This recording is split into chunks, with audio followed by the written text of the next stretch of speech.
Well, welcome everybody. We're going to get started. Thanks for joining us today. This is the bi-weekly Safe Passage for Children webinar, and we have guests who are, people who are leading organizations in the field or are doing research and other interesting topics for people in the child welfare business. I'm just going to say briefly to look for our next webinar in 2 weeks is going to be Lilia Pantaliva, who's the Executive Director of the Children's Law Center. A very strong speaker and a strong advocate for children. So we're really excited to have Lilia with us. Today, I want to introduce to you, we're very excited to have Heidi Wiste. Is that how you pronounce it? I didn't know. That is. Who was appointed the president of the Children's Home Society of Minnesota just last year, but she holds another title as well as Associate Vice President for Adoptions and Foster Care for Lutheran Social Service. And so those two agencies are combined, and she's going to explain all of that stuff. Full disclosure, I was a board member for Lutheran Social Services for most of the 1990s, but far enough ago that, I don't have any conflicts in terms of speaking well about you. And Heidi's going to talk about the agencies. They've been around a long time in adoptions, but also are growing in terms of licensing homes solely for foster care. Talk a little bit about current trends, including the role of kinship care, which I may have a comment or two about because I've been doing some research on that. Heidi has an MSW from NYU, which is a really premier MSW program, and degree in social work from Skidmore College, one of my favorite schools of all time. So I'm very impressed by both of those credentials, and also has expertise in early childhood mental health. So welcome, Heidi, and I'm just going to let you run with it from here. Wonderful. Thank you so much, Rich. I'm going to share my screen here. We did a trial run, so hopefully this will all work out. I cannot see anybody, so if there's questions, please feel free to introduce yourselves and ask your question, or wait until the end. We'll make sure to save time there. I recognized a couple of names too that we're entering in, so hopefully I'll be able to see you. I'm sorry, Heidi, I should have said that we generally have, we leave plenty of time for Q&A and for discussion, so people can put their questions in the chat box, but we're just going to let you run with your presentation uninterrupted. Sounds great. So I'll just kind of work through this. If I touch things at a high level and you have questions that are at a little bit of a deeper level afterwards, please feel free to ask them at the end. So I'll just introduce myself. My name's Heidi Wiste. I am, as Rich said, the president of Children's Home Society of Minnesota, and also hold another title, which is Associate Vice President of Adoptions and Foster Care at Lutheran Social Service of Minnesota. And that is through our partnership, which I'll speak to a little bit, and how our two organizations partner to offer our adoption services.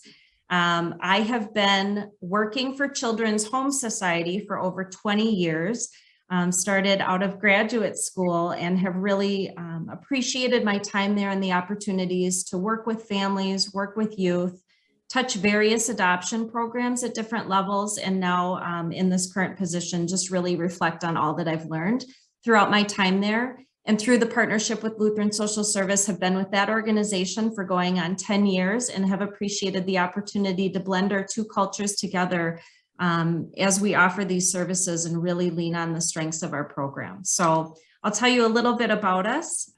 Today, we'll walk through who we are, who is Children's Home and LSS in terms of our adoption programs, how did we start, where are we today, and then definitely share some resources and answer questions. So we are Children's Home Society of Minnesota. I'll speak from that viewpoint. We began in St. Paul in 1889, and we continue to be in the same neighborhood. Our buildings may have changed and we've moved down the street or found new office space, but we're still in the same neighborhood, and that's been in the St. Anthony Park neighborhood in St. Paul.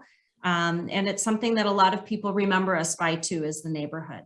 The purpose has always been to find homes for children through adoption, and looking at our international programs being our longest programs, starting in the 1950s and really formalizing in the 1970s.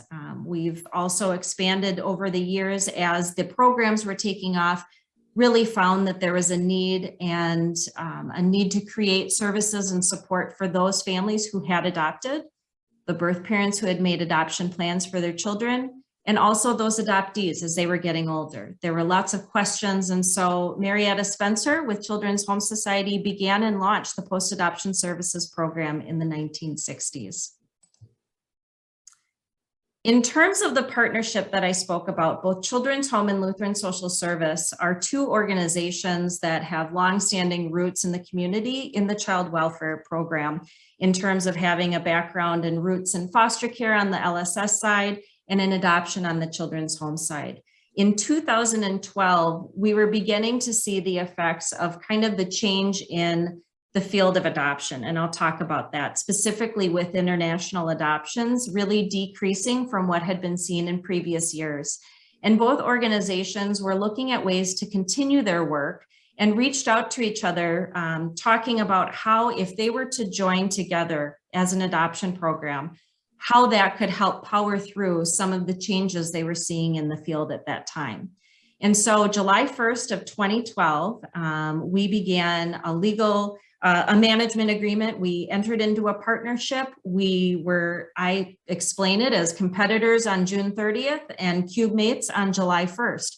We really hit the ground running to become one program between the two agencies. We are still separate organizations. We are two separate 501c3s. We have separate boards and financials. So that makes budgeting really fun and all of those aspects of it. But we really found it was a great way to show the strength of what we know and what we can do in this field. We have grown to be a staff of 70 people. And what's interesting lately is that we polled our team to really see what was the draw and what was their connection to this work. And 75% of our staff reported having a close and personal relationship to adoption. And we've known that anecdotally, but it was really fun to hear people's stories and to see that it really is true that so many of our team have that personal connection that drew them to this work, and sometimes even to the organizations themselves. And so we know on our team, we have birth parents, we have adoptive parents, we have adoptees, and we have foster parents and people who have lots of relationships with all of those roles as well. And currently for Children's Home and LSS, for Children's Home, we are licensed in Minnesota, Maryland, Virginia, and Wisconsin. So we do have offices on the East Coast in both Maryland and Virginia. So we really are a nationwide organization in different ways and different services serving people across the country. Here are our services. Some of them touch Children's Home side of programming, some of them touch LSS, and some of them touch both. So we have foster care services on both sides of our organizations, foster care adoption, our international adoption program, infant adoption, post-adoption services is for both organizations. International tends to lean is on our Children's Home side, infant is on our LSS side. Relative and kinship services are services that have been increasing over the past several years due to the need and just due to our ability to serve more families with a relationship to children in the foster care system or in other countries as well. So we'll talk a little bit about what that's looking like just in terms of the broader relative and kinship services we offer. And our birth, parent, and pregnancy services are on our LSS side of programming. I'm telling you that information in detail, not to confuse you and have you break us apart, but to know that Children's Home and LSS also had some deep roots in the services they provided. And it was easier if any of you are part of organizations that are doing this work in terms of licensing and in terms of just knowing how programs can be offered. Some of the programs fall to one side or another for that ease of programming and service delivery. We have global family support programs, which may be ongoing support in countries that we no longer have an active country program in for adoption, but continue the work and the efforts and ways to contribute to that community. We also offer education and training for all of our adoption programs and really look to continue to expand that, listening to the experiences of those that we've served and those that are in the community of how we can continue to support people at various phases of the adoption journey and continue to come up with some great ways to do that. And we also have an adoption support fund. And so this is designated opportunity for some of our clients to come to us, and if I want to have a post-adoption search, but finances are a barrier, I might apply for a grant from the Adoption Support Fund. If we have relatives who need a fire extinguisher in order to become foster care licensed, they can apply for a grant from this Adoption Support Fund to help them move forward with specific children for the purpose of adoption. So that's been something that's wonderful. It's grown. It's been a real opportunity for us to continue to support our families in a different way. So sharing a little bit about our statistics, looking back over the past year, what we would call our fiscal 21, what we found was pretty amazing during the time of a pandemic when all of us shifted to a different work model and we're offering our services remotely, finding ways to continue to do this work. On our team, we were still able to place 198 children with loving families during this year. We know that so much of our work was impacted by COVID, so much of having to shift in person to online. There were some programs where we couldn't do that. We continued to provide in-person services. And we did so, again, as all of us, with safety at the forefront of these decisions, children's best interests and needs and safety, and really doing our best to continue delivering those services. We found that the average age of adoption for the children that we were placing was about 6.5.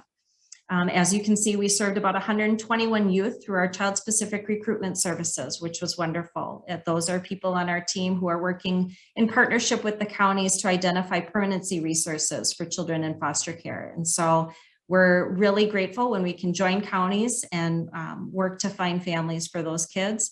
And then looking at our relatives and kin, that's a number we continue to see grow over the years, having served 175 relatives and kin, whether it was domestic and international. So that continues to be an area of interest and growth.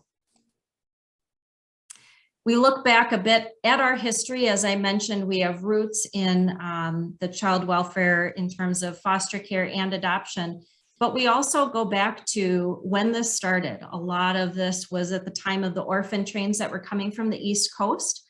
The kids on the orphan trains were passing through the Midwest. We've probably heard this before as well, and in need of families. There are a lot of parallels thinking back to that early 1900s time of the children who were coming in need of families and those that we're seeing in the child welfare system today. So looking at that population of kids being teenagers, sibling groups, having the desire to keep sibling groups together, to maintain those connections, to recognize the histories and the experiences that these kids had along their journey, and to know that that connection and the possibilities for these children could be very positive if we were able to find them a loving family to join. So really recognizing that unique relationship between siblings that need to care for each other and to keep that bond together, knowing it's the longest life relationship. They had a lot of shared history together in their experiences and sometimes have the longest and most memories that they can share with each other. And I think that's very relevant today in the work that we're doing, whether for us it's domestic or international. It's still something that we hold very high, is our desire to keep siblings together when possible.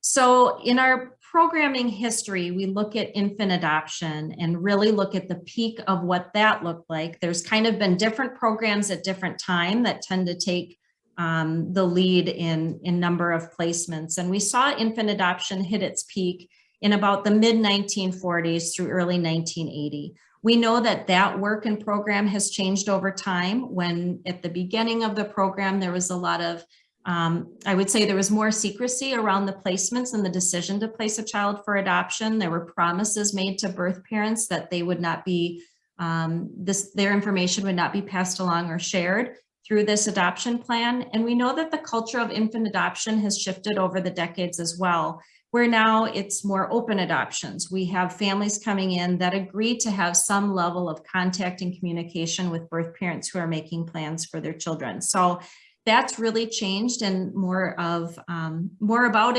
open adoption and just kind of what it looks like in society today we'll hit on later, but just seeing that kind of shift in what that looks like.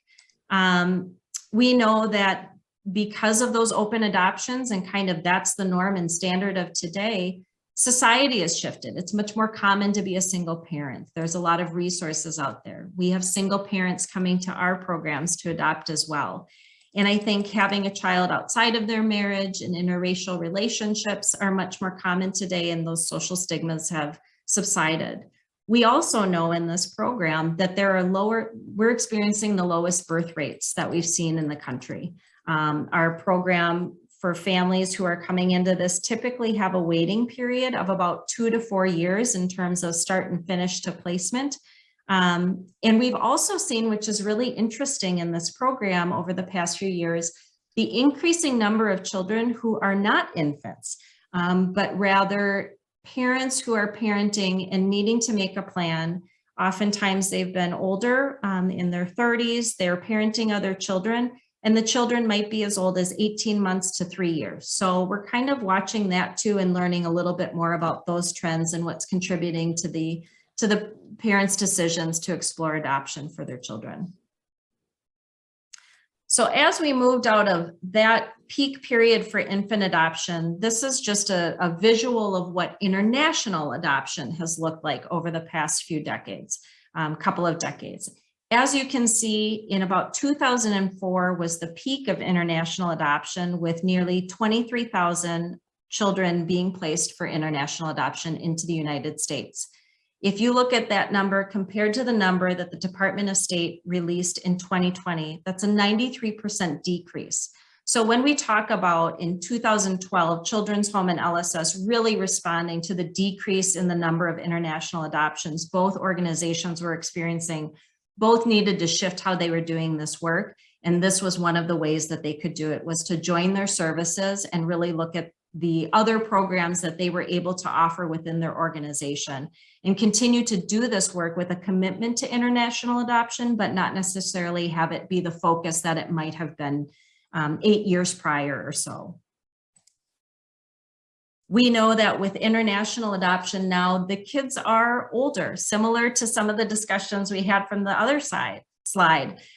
These children are at least toddler age. We know that there's more openness happening with international adoption between countries. And it's typically a longer process as well, in terms of 1.5 to 3 years for families who are exploring this as a way to expand their family.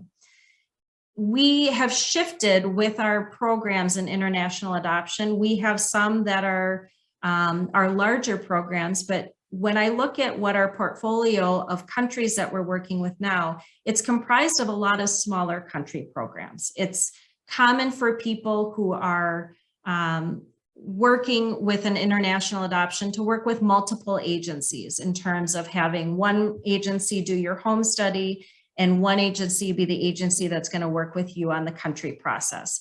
And so that's where I was also saying we do serve people across the US, in terms of we may have a family that is in Colorado and they have a home study agency in Colorado because your home study needs to come from your state of residency. But because Children's Home is an organization that has a program in, say, Colombia, the family is working with their home study agency, but also working with Children's Home Society for the country placement piece of their adoption process. So we work with a lot of organizations across the United States, and we work with a lot of people in different areas. And so when we're providing our services, we really try and keep in mind that people are not only in different places in their process and how they're approaching adoption, but also where they live geographically and have access to services.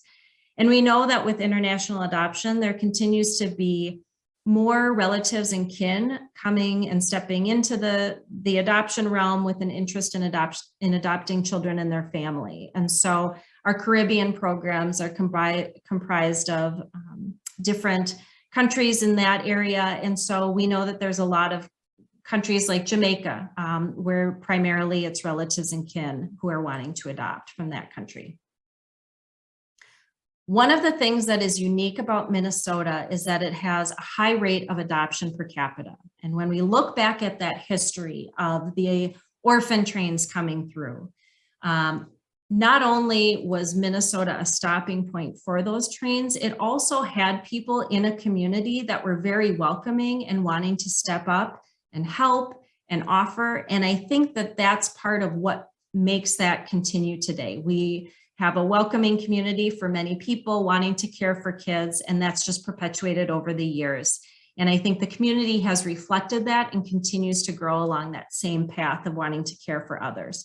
We're also fortunate for many of adoptive families to have such strong resources. We have therapists, we have MinAdopt, we have the Adoption Medicine Clinic and Proof Alliance, a lot of organizations and services based out of the Twin Cities, and then with satellite offices throughout the state too. So that's been helpful for families, even if they're residing in greater Minnesota, to have access to those services. And we see today, again, looking back at history, looking back at the kids who have needed families along the way and throughout the decades, it is still the greatest need is for teenagers, for families who are open and aware and capable, creative, and flexible to meet the needs of those teens, sibling groups, and children who have identified needs. We also know there's a lot of other factors that go into who the kids are that need placement. We know in foster care last year, there were over 13,000 children who experienced it on an average day, with 8,600 kids out in out-of-home placement. One of the things, again, as we focus on our relative care at Children's Home and LSS, knowing that over 50% of the kids, 51% of the kids in foster care spent time with a relative caregiver is significant. We know that there is more of a push. There's more of an opportunity to help relatives learn how to navigate the system and step up and care for the kids who they have a desire to do so, and finding ways and ways to support them as they take those steps. We look at the ongoing trends of how kids are entering foster care and continue to look at other services that hopefully can be available. We know that adoption is an option for children, but it's not necessarily the preferred option. We obviously hope that children could remain with birth family when possible, or with their relative caregivers and in their communities. But as we see those children who are in foster care, we're looking at the age of the kids who are spending time in out-of-home placement. Those really young kids, the teenagers who are nearing the age of 18, we know many of them are attached to siblings, and we know there's a lot of overrepresentation of children of color in the child welfare system. And so really trying to help let people know who have an interest in caring for these kids, who they are, what they need from families, and how these families can bend and flex and learn and grow to meet their needs and become a resource for them. When we look at the number and the reasons why children are leaving the foster care system, 48% are being reunified with birth family, which is fantastic. We see 16% being adopted, 11% achieving permanency with other connections, but we also see this number of 25% of children are aging out of the child welfare system. And that, I explain to people, is what drives our work every day. We're here because we don't want that to happen. We want to help children join families when possible and in their best interests. When we look at the kids in the Minnesota foster care system, so again, over history and over the decades, we've seen infant adoption have its peak. International adoption had its peak in 2004, and now we're seeing the greatest need really being the children in foster care. In Minnesota, 641 children waiting for an adoptive family in need immediately. So many of them are the teenage years. Again, we saw that trend of people really wanting young children, the country programs now for international being toddler age and older, and foster care really being older children with a push for homes for teens. We know that many of them have had life experiences or have physical, medical, and other emotional and behavioral needs that families need to understand and consider so that they can be resources, healthy and supportive for them. When I talked about our relative kinship services, they are increasing because we know that we're hoping to help families find those ways to take that step forward. Sometimes the adoption process is somewhat daunting, or to become foster care licensed can be daunting. And it is our belief that children should remain with their birth family. And when it is not possible, we recognize that importance and benefit of being connected to extended family, relatives, kin, community, culture, or their country of origin. And when there's a need for permanency and a need for adoption, we will work on educating and preparing and supporting those adoptive families and those who are involved with the children's best interests and need. So as I mentioned before, we see that growing in our international programs, and we see that growing in our domestic programs. And we're learning about that and continuing to serve more relatives and kin through our services because of relationships we have with our county partners, our country partners, and sometimes we field those calls of individuals themselves saying, I've learned that I have a niece and a nephew who are in the foster care system and in need of a permanent placement, and I'd like to take this step forward. I'd like to be foster care licensed or adopt them. And so we really work with them to find ways to help them understand how to take those next steps and hopefully create a more clear path for them and provide them with the support so we can support them as they choose to take those steps forward. So I'm going to play a video of a family that talks a little bit about their work with us.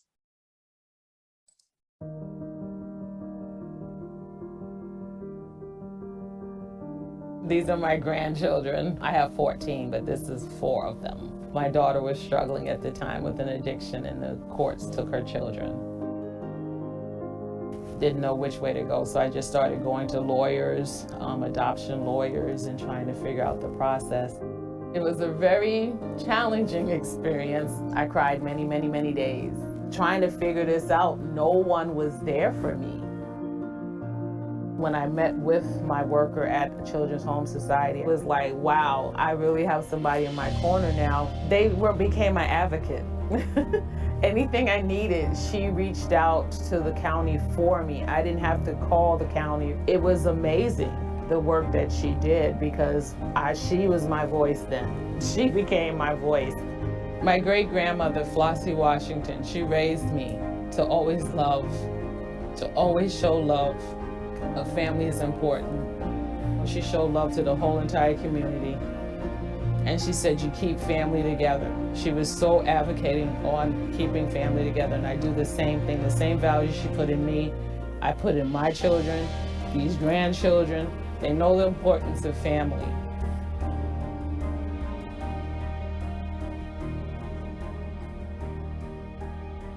What's your grandma like? What kind of a person is she? What should I know about her? Nice. What's the house like? It's loud. My brother and my sisters, they're always fun. They take me places and it's fun. Like I went to a pumpkin patch when I was with them and it was fun. I like it because sometimes I'm really lazy and I don't have to do everything because they're here. So. Okay, so what I like about my siblings is that I don't always have to be bored because I have my siblings here.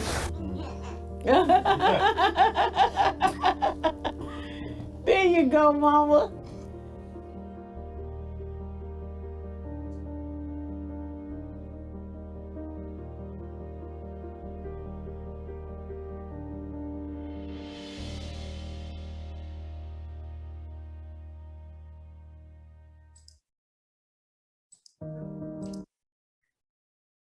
So I just wanted to put this up here too. It is really important to us and we're deeply committed to serving all of our programs and continuing to do that. And one of the things as we've continued to see more relatives that we're able to serve has been really helpful to better understand their journeys, what brought them here. We know that not every relative who steps forward in our programs has been planning for an adoption or a placement. We know that sometimes they've received a call and then call us later and have their hands full with what's right in front of them. And we do our best to tailor our services to really understand where they're at and what they need from us and how best we can walk with them.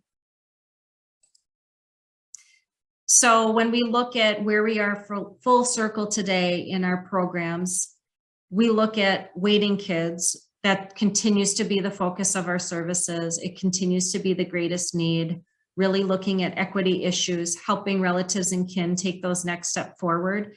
We have what we call adoption ambassadors. And so where we are really trying to make community connections to go out into the community to share about the need and provide education and just information about what our programs are and the need for families for kids in Minnesota foster care, and hopefully those that can reflect who the kids are that are waiting as well.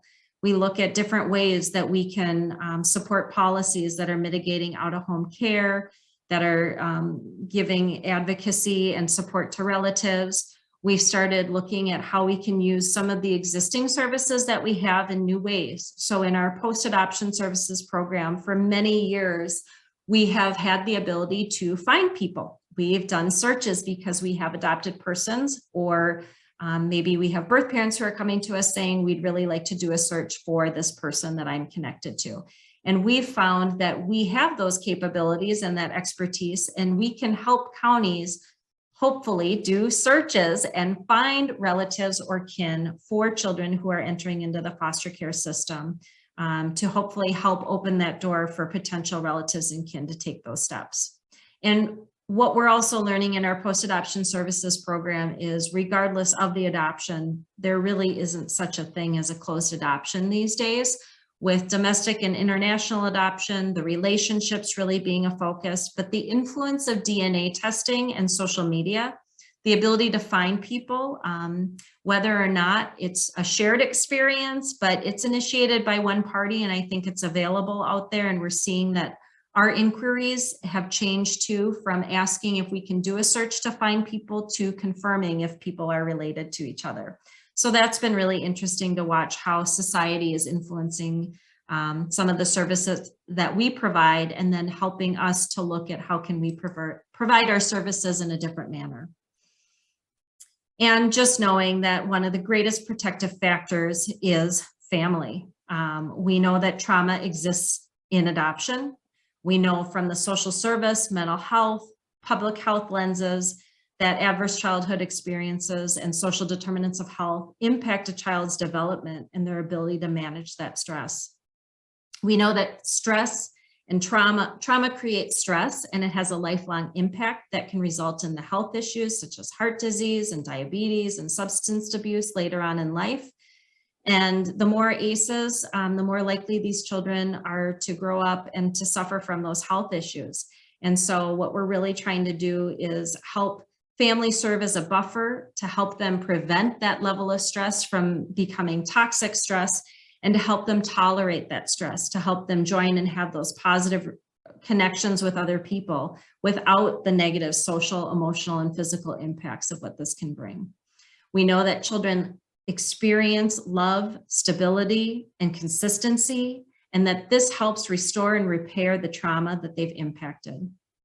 Family is a place where children can begin to heal, where there's developmental repair, and this can change the future trajectory. We heard a 14-year-old who moved into an adoptive home from a group home share with his family, now I can be a kid. Now I can just experience my teenage stuff. I don't have to worry about the emotions and the experiences of the other kids around us. And it was a demonstration of how family was helping to serve as a buffer for him in his relationship with them. Again, wanting to share some of the resources that we have in our area, some that we have families really looking at for supports, ongoing education and services. We know that we're really fortunate to have MinAdopt, the Adoption, U of M Clinic, the Adoption Medicine Clinic. We have the University of Minnesota in Minnesota. We have Adopt US Kids available for resources for our families too. And I tried to talk really fast, so I apologize. I don't usually try and speed this up, but I did want to just say thank you for listening. And part of my full circle too is that I am an international adoptee from Children's Home as well. So it's been fun for me to share that story. As I said, I've been part of Children's Home for over 20 years. I've served in our various programs and various roles, having started working with the youth and families in our foster care adoption program. So there's lots of meanings to the term full circle for me, but I hope that this presentation has given you a glimpse as to who we were, who we are, and what we're doing today. So I'm happy to take questions if there are any. Thank you, Heidi. And I just, if you want to look in the chat tray, if you haven't already, there are several questions lined up for you. Sure. One person wants to go back and look at another chart. I don't know how easy that is to do, but I just want to let people know that we post the PowerPoints when our presenters have them on the website. So you'll be able to go back if you want to see it that way. But so I'll let you run with whatever's in the chat box for a while. Sure, I will. Let me see if I can. Bear with me here.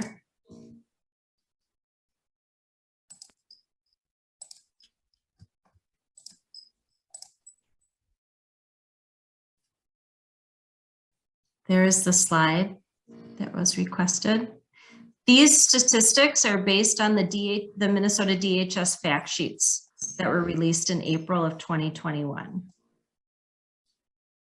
Oh, I'm probably showing you my slide, aren't I?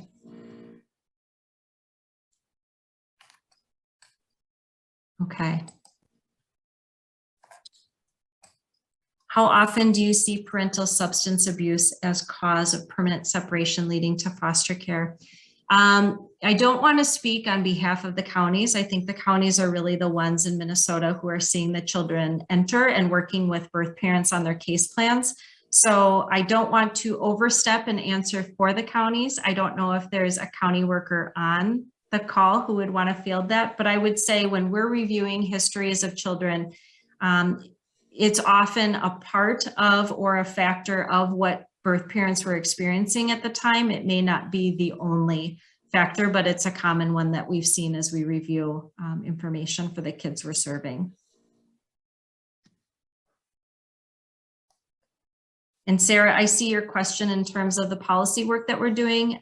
We have an advocacy team, and so some of what we're doing is really trying to look at, I know Alexis Oberdorfer, who is the former president, gave testimony at the legislature last year, really wanting to work towards the equalization of foster care background studies. So hopefully resulting in more relatives being able to move forward with some of the barriers that would prevent them from being foster care licensed, to really be equalized with those of the results of adoption background studies and be able to move forward and be considered by counties. Thank you, Amanda, very much for your nice comment. Phyllis, with volunteers, wow, that's a great question. It's hard during COVID, obviously, when we haven't been in our office. We have lots of ways that families are participating with us and volunteering, and many in the works for when we resume those in-person opportunities. We have, I mentioned our adoption support fund that we have, which is one piece that we use to support our families, but we also have what's called a community closet. So in terms of some ways during COVID that we've had people volunteer or contribute to us is we have posted wish lists. And these are for items that foster or adoptive families, specifically relatives. It might even be clients in our pregnancy services. If they can use some items, whether it's bottles, maybe a family has taken an emergency shelter care placement of a 8-year-old and didn't have winter boots or a winter jacket. These are items that we're able to provide to them through those donated items. We've had people who can volunteer in different ways in terms of some of our activities that we're offering in the community, our workshops. We have volunteers who are helping us with administrative pieces that might be just more in-office support. If it's something that you're interested in, please reach out to me afterwards and we can learn more about what you may be looking for or know somebody who's looking to get involved in us. And again, moving forward as we resume some more in-person activities, those opportunities will increase too. Indigenous women 16 times more impacted in drug abuse is leading cause of them in prison at 40% of female population in prison.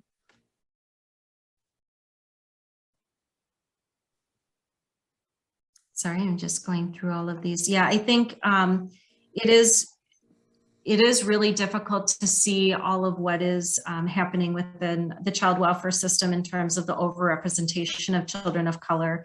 And, you know, we are we are wanting to help partner with counties in our front end services, in our ability to, within the scope of what we do right now, to provide emergency shelter care and short-term foster care placement resources for counties as they're working towards reunification. Just as I connect with people on our team, I have been learning and just really amazed that as we have had, one of the ways Rich had asked, what are some of the new services we're offering? We've noticed that we've focused on adoption for a long time in our program and preparing families to care for kids with the purpose and intent of adoption. We also know that a lot of these families have the ability to foster and to do maybe a shorter term without the intent of a permanent placement.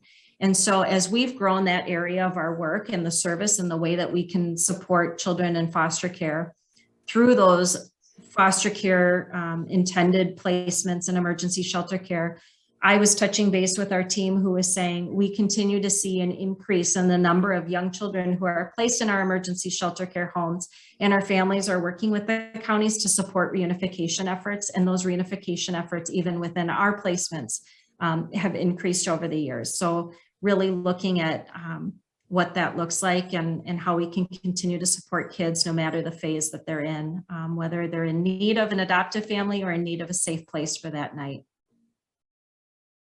So Teresa, to talk a little bit about and respond to your question of what's the process of checking on backgrounds for potential foster and adoptive parents and caregivers. When we have families coming to us in any of our programs, it's part of our process and required that they complete adoption background studies. And for families who are coming in to be foster care licensed, and Sarah Bello, I know you're on this call, so if you want to step in, please do so too. We know that they also have to do foster care background studies. And I want to make sure I'm saying this right. So Sarah, please speak up if you can, is sometimes there would be something on a foster care background study that would prevent somebody from being able to become foster care licensed. So if something came up and they could not be foster care licensed and we had to write a denial based on that, that family would likely not be able to proceed. That same charge on a background study may not have caused the family to stop their process and not be able to proceed on their adoption background study check. So they weren't necessarily equal in what would stop a family from being able to move forward. And of course, families have the opportunity to appeal that as well. But there was definitely a difference in how families could move forward with foster care and how they could move forward with adoption. I won't get really into the weeds, but I think we also saw, even within our program, we saw situations where a family would come through, a relative would come through, there might be something on their background study that prohibited them from becoming foster care licensed, but the family could still adopt. We felt they were the right resource. We felt in our assessment, this is where we landed, and they may have been denied for foster care, but approved for adoption. So what the new process will allow, I believe it's this summer, will be an equalization of what those background studies are and what they find and what holds people from being able to move forward and be able to move forward in their process.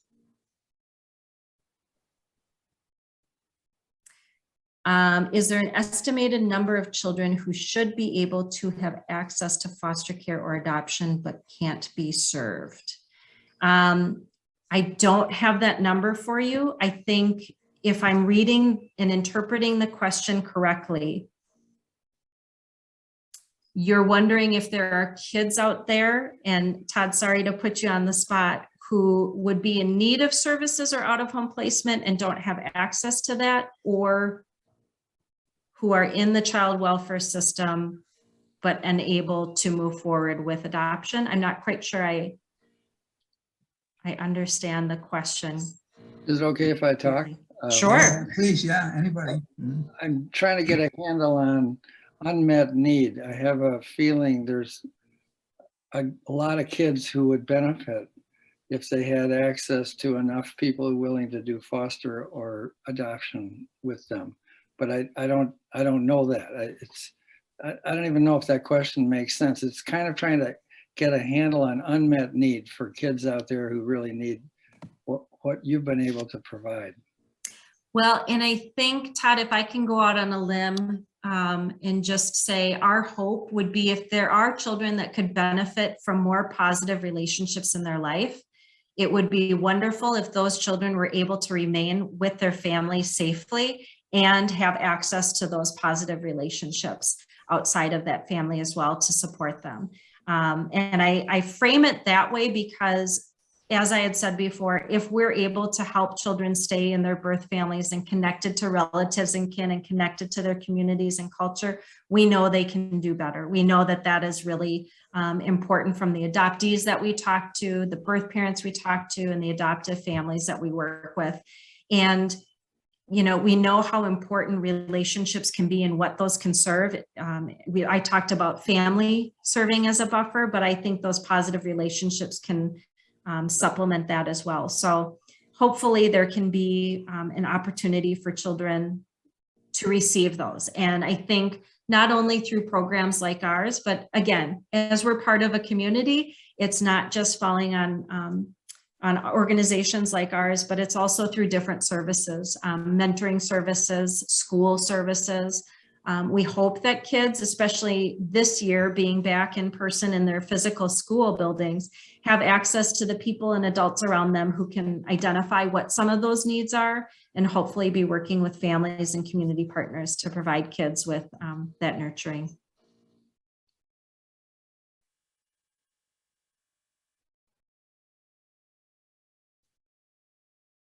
Great. Well, that was a great running start on the questions. So I just open it up for others who may want to ask, and we'd love to see you if you want to turn on your camera. Don't be shy, don't feel like any pressure, but we'd love to see you. I see that Greg Gardner, one of our board members and a long-time supervisor in child protection, has turned on his camera, which means you probably have a question. Comment. I just wanted to loop back to the question regarding substance abuse. Children that are in an unsafe living environment typically would not be removed from that unsafe living environment primarily because of the parents' use of a controlled substance or alcohol. It's a matter of how that substance abuse connects to the neglect or abuse that creates the unsafe environment. So it's kind of a, if you want to say, a two-step process.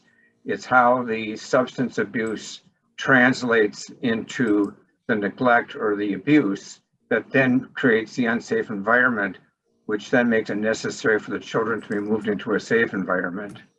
So the substance abuse is kind of a contributing factor most of the time, not the primary factor. And you should mention your background, Greg. I worked in child protection for 40 years, 37 of them at Hennepin County and 30 of them as a child protection supervisor. Yes. Mark, do you have a question or a comment as well? In regards to substance abuse, if the parent is arrested for substance abuse and sent to prison, how often does that occur? And of course, the kids would be presumably removed if it was a single parent. How often? That's what I was curious about. I don't know if anybody else in the field wants to comment, but from my experience, again, that would not happen on a first time occurrence. And, you know, parents are frequently not sent to prison because of a DWI or because of, you know, a substance abuse issue. That comes later down the road after, you know, 2, 3, 4 instances.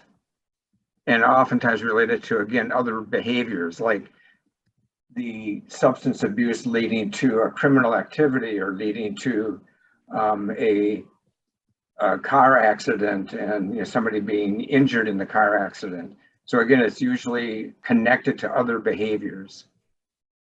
Well, I brought that up about Indigenous women are perhaps as much as 40% of women in prison, and most of them are related to drug use, not drug dealing, and not other crimes. So I'm wondering if that, in fact, drug use prosecution is the major cause for so many Indigenous women losing their children. Because the children are being lost at older age in the foster care or permanent housing. Does that make sense?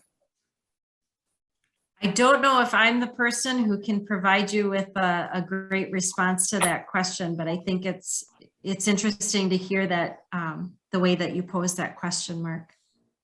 Well, my complaint is drug use laws are incredibly racist, and you shouldn't be put in prison for drug use. It's a victimless crime. So that's my advocacy here. And I Rich had mentioned that up to 2/3 of child abuse cases involve drug issues. So I would presume drug use is the main issue, not drug dealing. And the incarceration rate is just astounding. So I would presume that a lot of those kids that wind up in foster care, even permanent housing, would be related to drug use conviction. Well, not to belabor the point, Mark, I would just again reiterate that from the child protection point of view, the drug use would not be the primary reason for the case being in child protection and or the children being placed into from an unsafe to a safe environment. Is how the drug use translates into unsafe behavior for the children. If the parents are convicted, sent to prison, what happens to the kids? Sometimes when that's happening, children may be placed in foster care, but families may also be calling on their natural networks of family and kin to help care for the kids during that time, we found. So Mark is a retired pediatrician, so that's where some of that comes from. I see you have another question about child abuse prior to placement. Yes, so what I can say is through our adoption program, we do not provide any services in terms of therapeutic services. We know that the children that are in foster care have experienced some sort of physical abuse, neglect, sexual abuse. And so what I would say is, if I'm reading the question correctly, we have other services within our greater LSS organization that are able to provide therapeutic supports and have different groups for children, in-home supports that are offered through other lines of service. So it might not be provided through our adoption program, but it could be a service that's provided through our greater LSS organization. And just to mention, people can be, feel free to just unmute and ask a question. It's not required to put it in the chat box. Can I ask a quick one? It related to that very precipitous drop in international adoptions. What caused that? That was a pretty dramatic graph, Heidi. That's a great question. What we've seen is that there were a lot of country programs that, you know, there's a multitude of things that happened. There were more regulations put in place for the safety of children, really to make sure that that work was being done ethically. We saw larger country programs close because of some of the changes in regulations. And on a positive note, we also saw a lot of countries focusing on building the infrastructure and strengthening their own domestic adoption services within their countries. So we know that countries really wanted and are continuing to work on how can we help to care for the kids in our country who are in need of adoption. And oftentimes what we've seen, as we now say today, what we're seeing is older children and sibling groups. We know that there has been a shift in many countries in their ability to have more domestic adoptions. And those domestic adoptions have been a lot of younger children, have been some of the foster families or maybe relatives and kin within the country doing that, which is where the children who are then in need of permanency, where international adoption is an important safeguard for them, are for older children and sibling groups who have not yet been adopted within the country.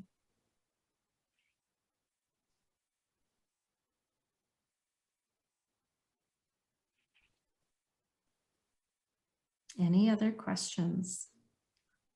Well, I can toss in a comment that you were talking about licensing kin and foster, parents from the family.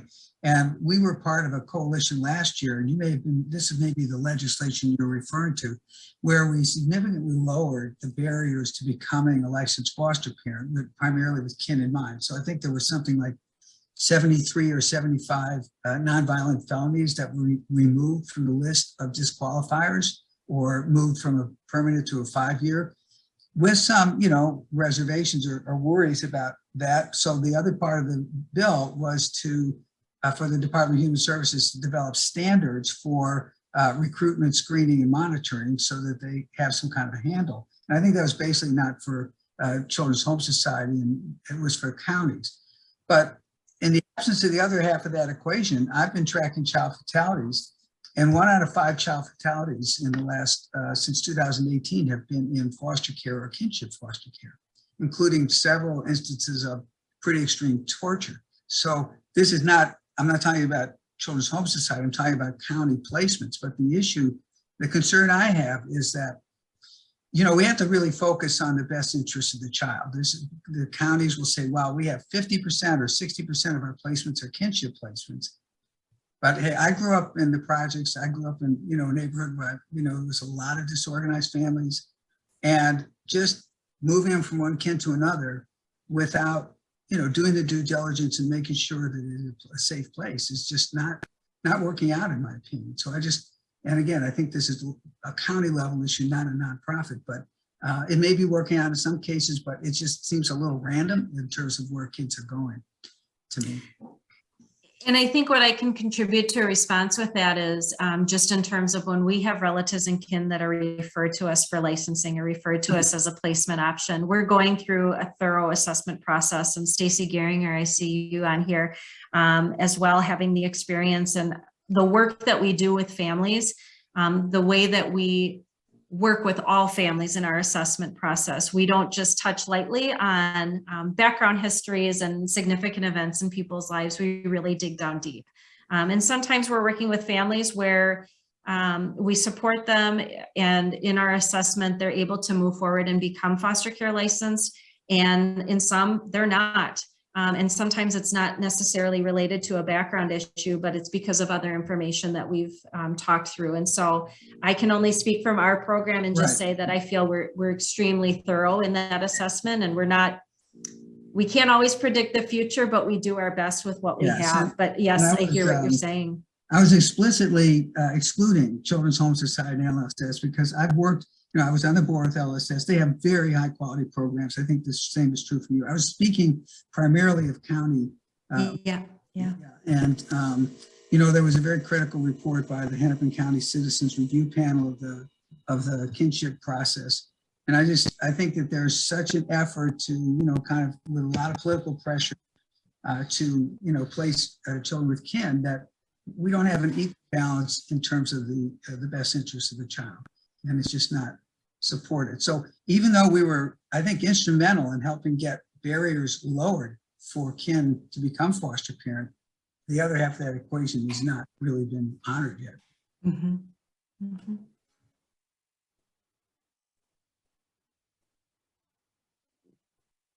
Well, that was a conversation stopping. But I mean, I think we just have to, be honest about the issues and get them on the table. I wish that Children's Home and Lutheran Social Services kind of expand and take over, 80% of the process in the state, because then I think we would have a different system. That's very nice. Thank you.